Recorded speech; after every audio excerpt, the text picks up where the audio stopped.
Hey everybody, I just wanted to go over this. It's late at night. I need to get some sleep. I uh, have to get up early in the morning. But I want to go over a few things that we're going to be discussing on the Hickory Hound over the next few days.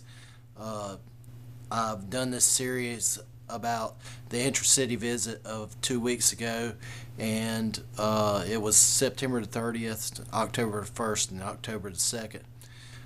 We went to the Centennial campus in Raleigh. We came back to CVCC and we held open forums about various subjects, and I call it the Fixing Hickory series because basically we've talked about what the problems are, and this was a solutions oriented discussion, and I think that you should really read this because there were a lot of good people there that really do care, and they really do have some ideas about how we can fix this area, and they are discussed in that Fixing Hickory series, and the links will be below this video. And there are the next parts of that series.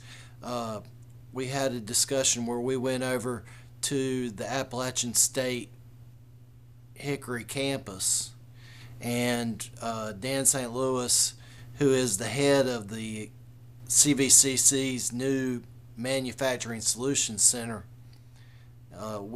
which is in that building now, but is going to be moved over to the Ryan Steakhouse building. It was that Firehouse Steakhouse there for a little while, but CVCC's bought that property, and as most of you know, that's what they're going to be doing there. There's a possible development of a relationship between the Centennial campus at NC State and what they're doing at the Manufacturing Solutions Center over there. And he showed us a lot of things that are going to be done. And they're doing experiments.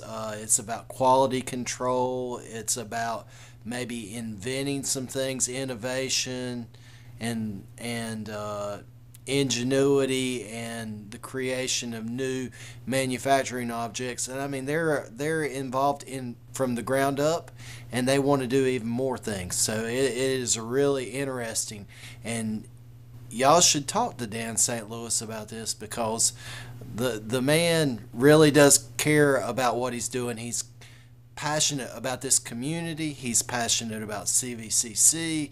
He's passionate and really excited about the opportunity that is being presented by this Manufacturing Solution Center. And there are some things that are going to come out of there that could possibly foster some business generation in this community. And also, with what all is going on at the Centennial campus at NC State, that is an existing facility, and we really do need to think about developing a relationship with them.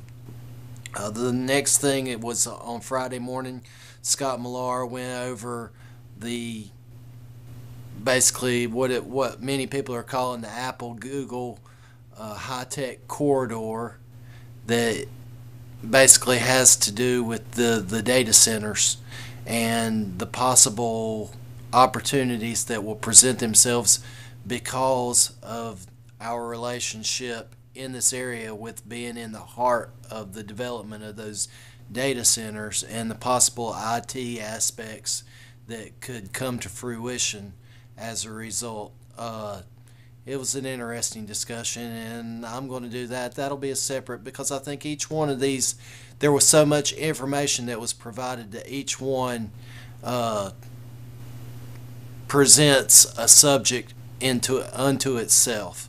And I know that they're long, but there are mines of gold in that information that many of you could use that not only to keep the faith that people are working to help turn this area around, but also to see the opportunities that may be presented to you as individuals. Because as individuals, that's what I focus on. I want us all to get better as individuals and quit worrying about us as the whole of the community, because if each of us as individuals are improved, then the whole structure of this community is going to be improved. Terry Bledsoe went over the aspects that we've been talking about in at the Future Economy Council. You can go to Project 3P, and everything that we've done from the beginning of the process back in March all the way to now is discussed at that project3p.com website. www.project3p.com. People talk about the meeting before the meeting, decisions getting made. Well, what happened at that intra-city visit? That it was a meeting before a meeting. That's where idea generation and thorough discussions took place. And I wish more people in our business community, more people in the governance community had participated in that conference, because there's a unique opportunity and the ability to get to know each other on a more personal basis. And I think that's very important, and I appreciate Danny Hearn fostering what he did the other day. I've never participated in one of those, but I want to tell you, as somebody who is an outsider to a lot of the processes that go along here, I felt very much comfortable in that setting, and I think that anyone would feel comfortable in that setting. One thing that I would like to talk about is, and I don't think people around here have broached this subject, but I believe that it's time that leaders in this area start engaging the public. They seem to think that we're supposed to go to them.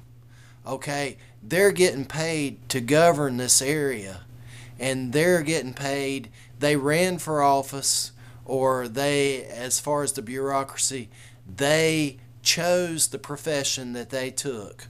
Okay, it's time to get the people in this community engaged and let's break this wall of ambivalence. We have the insiders, the people who basically are of the inside class, that they own businesses or their families have risen to prominence in this area, and it's been that way for generations.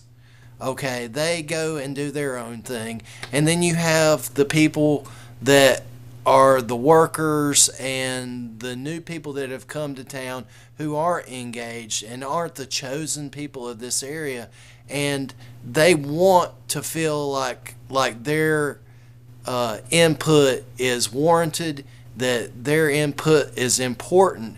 And I believe that we have a serious lack, and I've talked to some people that I consider to be area leaders, and I don't think they understand this concept. When I went to UNC Wilmington, we had professors that engaged you. They came to you and said, you need to get involved. You need to be a part of this process. You need to pay more attention to what you're doing and become a part of this university. And I think that we need to see that within this city right here, because we have what's been talked about, the brain drain. We talk about the college kids that are leaving and not coming back. We also have a lot of people that don't feel comfortable in this community and are leaving, and they're not coming back. So we need to work on this problem that we have here, and get everybody engaged, and that will get the creative juices flowing. That's all I've got to discuss today. I'll be back with you tomorrow to go over summaries of a couple of the meetings. Hickory by Choice is tomorrow night, and I'm going to go to that. And I've got a Future Economy Council meeting in the morning, bright and early, and I really enjoy those because I'm just the common guy, but I'm surrounded by geniuses in that group, and it really makes me feel good to go talk with those people, because I feel like those are the people that can get us somewhere if they're allowed to. Y'all have a good day or a good night or whatever time it is. It's time for me to go to bed. And y'all take it easy. Bye-bye.